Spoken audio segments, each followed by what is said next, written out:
আজকের এই খবরগুলো জানার পর হয়তো আপনিও বলবেন হিমন্ত বিশ্ব শর্মা শুধু আসামের মুখ্যমন্ত্রী নন, ভবিষ্যতে দেশের আরো বড় দায়িত্ব সামলানোর যোগ্য একজন নেতা।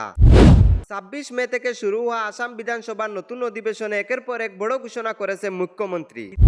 ঈদে গরু কুরবানি না দেওয়ার আহ্বান, মুসলিম সমাজকে ধন্যবাদ জানালেন মুখ্যমন্ত্রী হিমন্ত বিশ্ব শর্মা। সংখ্যালঘু মহিলাদের সুরক্ষার জন্য ইসিসি বিল এনেছে সরকার, বিধানসভায় মুখ্যমন্ত্রী হিমন্ত বিশ্ব শর্মা। অসমে আরো 2 লক্ষ সরকারি চাকরির ঘোষণা, 10 লক্ষ যুব উদ্যোক্তা তৈরি করার লক্ষ্য সরকারের। শুধু তাই নয়, 40 লক্ষ মহিলা আত্মনির্ভর করা পরিকল্পনা এবং প্রতিটি জেলায় বিশ্ববিদ্যালয়, মেডিকেল কলেজ এবং ইঞ্জিনিয়ারিং কলেজ গড়া রোড ম্যাপ তুলে ধরলেন। এই ঘোষণাগুলো কি সত্যই বদলে দিতে পারে আসামের ভবিষ্যৎ? কি বললেন মুখ্যমন্ত্রী, আর সাধারণ মানুষের জন্য এই প্রভাবই বা কি হতে পারে? সব কিছু জানাবো এই ভিডিওতে। খবরগুলো শেষ পর্যন্ত অবশ্যই দেখুন, চ্যানেলটি সাবস্ক্রাইব করুন, ভিডিওটি একটি লাইক দিন এবং আপনার মতামত কমেন্টে অবশ্যই জানান। তো এখন চলুন শুরু করা যাক আজকের সবচেয়ে গুরুত্বপূর্ণ খবরগুলো। ঈদুল আজহাকে সামনে রেখে আসামের মুখ্যমন্ত্রী হিমন্ত বিশ্ব শর্মা মুসলিম সমাজকে গরু কুরবানি না দেওয়ার আহ্বান জানিয়েছে। রাজ্যের বিভিন্ন মুসলিম সংগঠন ও ঈদগাহ কমিটি ইতিমধ্যে গরু পরিবর্তে বিকল্প পশু কুরবানির সিদ্ধান্ত নিয়েছে। এই পদক্ষেপকে মুখ্যমন্ত্রী শান্তি, সম্প্রীতি ও পারস্পরিক সম্মানের একটি ইতিবাচক উদাহরণ বলে উল্লেখ করেছে। সমাগত ঈদুল আজহা বা বকরি ঈদকে সামনে রেখে আসাম বিধানসভায় গুরুত্বপূর্ণ মন্তব্য করলেন মুখ্যমন্ত্রী ডক্টর হিমন্ত বিশ্ব শর্মা। বিধানসভায় বক্তব্য রাখতে গিয়ে মুখ্যমন্ত্রী বলেন, হিন্দু সম্প্রদায়ের ধর্মীয় অনুভূতিকে সম্মান জানিয়েছে রাজ্যের অনেক মুসলিম সমাজ, ঈদগাহ কমিটি এবং সাধারণ মানুষ এবার গরু কুরবানি না দেওয়ার সিদ্ধান্ত নিয়েছে। এই সিদ্ধান্তের জন্য তিনি মুসলিম সমাজকে ধন্যবাদ ও কৃতজ্ঞতা জানান। মুখ্যমন্ত্রী বলেন, কয়েক বছর আগে গো হত্যা নিয়ন্ত্রণে আইন আনার সময় সরকারকে নানা সমালোচনার মুখে পড়তে হয়েছিল, কিন্তু বর্তমান রাজ্যের বহু মুসলিম পরিবার ও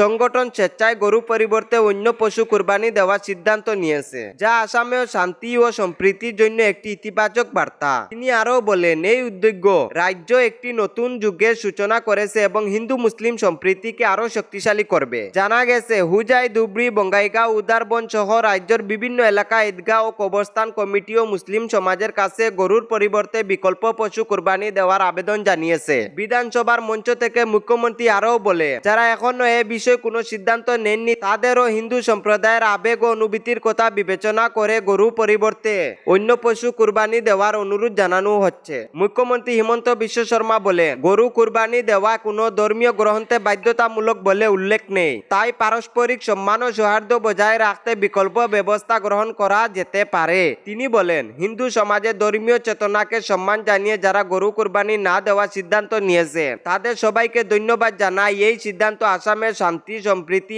এবং সামাজিক ঐক্যকে আরো শক্তিশালী করবে। বর্তমানে বিষয়টি নিয়ে রাজ্য জুড়ে আলোচনা চলছে। অনেকে মনে করেছেন বিভিন্ন সম্প্রদায়ের মধ্যে পারস্পরিক শ্রদ্ধা ও সম্মান বজায় রাখার ক্ষেত্রে এই উদ্যোগ গুরুত্বপূর্ণ ভূমিকা পালন করবে। অসম সরকার আগামী দিনে আরো 2 লক্ষ সরকারি চাকরি দেওয়ার ঘোষণা করেছে। পাশাপাশি 10 লক্ষ যুব উদ্যোক্তা তৈরির লক্ষ্য নির্ধারণ করা হয়েছে। আত্মনির্ভর অসম অভিযানের মাধ্যমে যুবকদের ব্যবসা শুরু করার জন্য আর্থিক সহায়তা ও ঋণ সুবিধাও দেওয়া হচ্ছে। সরকারের দাবি, এর ফলে রাজ্যের কর্মসংস্থান বৃদ্ধি পাবে এবং অর্থনীতি আরো শক্তিশালী হবে। অসম বিধানসভায় মুখ্যমন্ত্রী ডক্টর হিমন্ত বিশ্ব শর্মা রাজ্য যুব সমাজের জন্য বড় ঘোষণা করেছে। তিনি জানিয়েছেন, আগামী দিনে আরো 2 লক্ষ যুবক যুবতীকে সরকারি চাকরি দেওয়ার লক্ষ্য নিয়ে কাজ করবে রাজ্য সরকার। মুখ্যমন্ত্রী বলেন, রাজ্যের বিভিন্ন বিভাগে শূন্যপদ পূরণের মাধ্যমে এই নিয়োগ প্রক্রিয়া সম্পন্ন করা হবে। নিয়োগ সংক্রান্ত পুরো প্রক্রিয়া পর্যবেক্ষণের জন্য মুখ্যমন্ত্রী সচিবের নেতৃত্বে একটি উচ্চস্তরীয় টাস্ক ফোর্স গঠন করা হবে। শুধু সরকারি চাকরির উপর নির্ভর না করে রাজ্য একটি শক্তিশালী উদ্যোক্তা প্রজন্ম গড়ে তোলার দিকেও জোর দিচ্ছে সরকার। মুখ্যমন্ত্রী ঘোষণা করেন,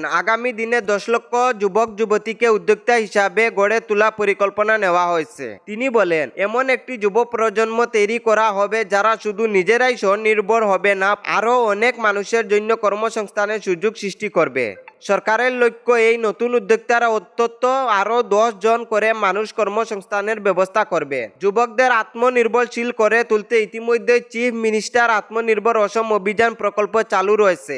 এই প্রকল্পের মাধ্যমে যোগ্য যুব যুবতীদের ব্যবসা শুরু করার জন্য 2 লক্ষ থেকে 5 লক্ষ টাকা পর্যন্ত আর্থিক সহায়তা ও ঋণ সুবিধা প্রদান করা হচ্ছে। সরকারের মতে শুধুমাত্র সরকারি চাকরি নয়, বরং ব্যবসা বাণিজ্য ও উদ্যোগের ক্ষেত্রে যুবকদের এগিয়ে নিয়ে যাওয়া দেওয়াই এখন প্রধান লক্ষ্য। এর ফলে রাজ্যের অর্থনীতিও শক্তিশালী হবে, বেকারত্বের হার কমবে বলে আশা প্রকাশ করা হয়েছে। মুখ্যমন্ত্রী বলেন, অসমে যুব সমাজই রাজ্যের ভবিষ্যৎ, তাই তাদের কর্মসংস্থান, আত্মনির্ভরতা এবং অর্থনৈতিক উন্নয়নের জন্য সরকার ধারাবাহিকভাবে কাজ করে যাবে। অসম বিধানসভায় মুখ্যমন্ত্রী হিমন্ত বিশ্ব শর্মা বলেছে, সংখ্যালঘু মহিলাদের অধিকার ও সুরক্ষা নিশ্চিত লক্ষ্যে ইউসিসি বিল আনা হয়েছে। নির্বাচনী প্রতিশ্রুতি অনুযায়ী প্রথম অধিবেশনে বিলটি পেশ করা হয়েছে। অসম বিধানসভায় ইউনিফর্ম সিভিল কোড বা ইউসিসি বিল নিয়ে গুরুত্বপূর্ণ বক্তব্য রাখলেন মুখ্যমন্ত্রী ডক্টর হিমন্ত বিশ্ব শর্মা। তিনি বলেন, সংখ্যালঘু সম্প্রদায়ের বিশেষ করে মুসলিম মহিলাদের অধিকার ও সুরক্ষা নিশ্চিত করার লক্ষ্যে রাজ্য সরকার ইউসিসি বিল নিয়ে এসেছে।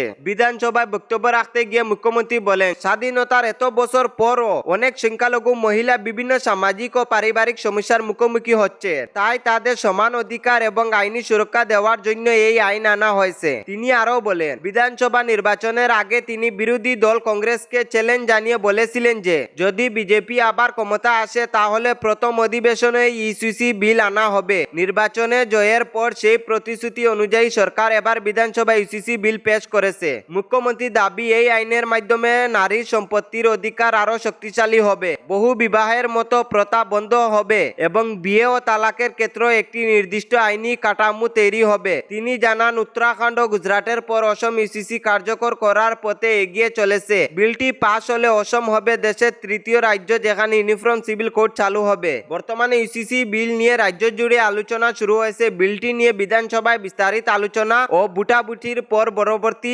সিদ্ধান্ত নেওয়া হবে। অসমের 40 লক্ষ আত্মসহায়ক গোষ্ঠীর মহিলাকে আত্মনির্ভর করার লক্ষ্য নিয়েছে সরকার। লাখপতি বাই দেও প্রকল্পের মাধ্যমে আর্থিক সহায়তা বাড়ানো হবে। পাশাপাশি প্রতিটি জেলার একটি বিশ্ববিদ্যালয়, একটি মেডিকেল কলেজ এবং একটি ইঞ্জিনিয়ারিং কলেজ স্থাপনের পরিকল্পনা কথাও জানিয়েছে মুখ্যমন্ত্রী ডক্টর হিমন্ত বিশ্ব শর্মা। অসম বিধানসভায় মুখ্যমন্ত্রী ডক্টর হিমন্ত বিশ্ব শর্মা রাজ্যের মহিলা উন্নয়ন ও শিক্ষা ব্যবস্থাকে নিয়ে বড় ঘোষণা করেছেন। তিনি বলেন, আত্মসহায়ক গোষ্ঠী বা সেলফ হেল্প গ্রুপ এর সঙ্গে যুক্ত প্রায় 40 লক্ষ মহিলা আজ অসমের সবচেয়ে বড় শক্তি। মুখ্যমন্ত্রী জানান, আগামী 5 বছরে আত্মসহায়ক গোষ্ঠীর মহিলাদের আর্থিক ও সামাজিক উন্নয়নকে আরো দ্রুত এগিয়ে নিয়ে যাওয়ার জন্য সরকার বিশেষ পরিকল্পনা গ্রহণ করবে। উনার মতে এই 40 লক্ষ মহিলা যদি সম্পূর্ণ আত্মনির্ভর হয়ে উঠতে পারেন তাহলে অসমের অর্থনীতি এবং রাজ্যের জিডিপি বৃদ্ধিতে বড় ভূমিকা পালন করবে। তিনি বলেন, বর্তমানে রাজ্যের বিভিন্ন প্রান্তের মহিলারা আত্মসহায়ক গোষ্ঠীর মাধ্যমে ছোট ছোট ব্যবসা, কৃষিকাজ, পশুপালন এবং বিভিন্ন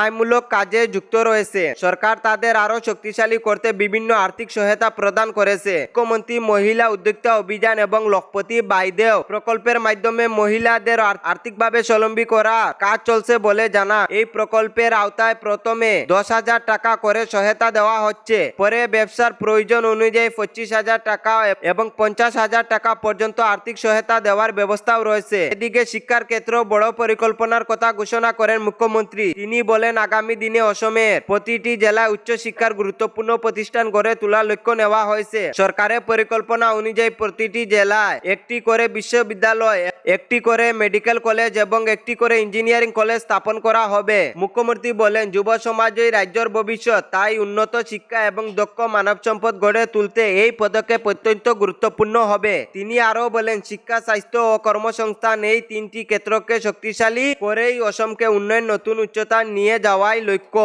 সরকার কাজ করেছে। বর্তমানে এই ঘোষণাগুলি নিয়ে রাজ্য জুড়ে ব্যাপক আলোচনা শুরু হয়েছে। অনেকেই মনে করেছেন পরিকল্পনাগুলি বাস্তবায়িত হলে মহিলাদের আর্থিক ক্ষমতা এবং শিক্ষাক্ষেত্রে বড় পরিবর্তন আসতে পারে।